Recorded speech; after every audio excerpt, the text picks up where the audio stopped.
Koji ne zna da treba rujno vino piti, nije čovek već je izrod, tog će zemlja kleti. Stih je izrezbaren na najstarijoj vinskoj bačvi koja se nalazi u Kraljevskoj vinariji u Topoli, a koju je kao poklon dobio kralj Aleksandar I Karađorđević.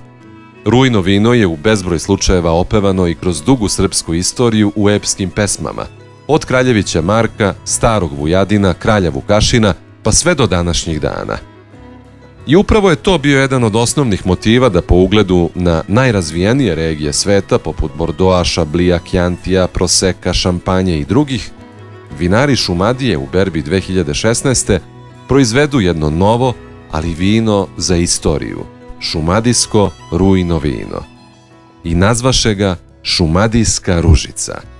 Da bude temelj i oslonac u brendiranju Šumadije kao turističke regije, da zadovolji sve ukuse potrošača, da se popne na pijedestal vinskog kvaliteta, da se njome ponose, da u njoj uživaju i da dele njenu veličanstvenost sa drugima.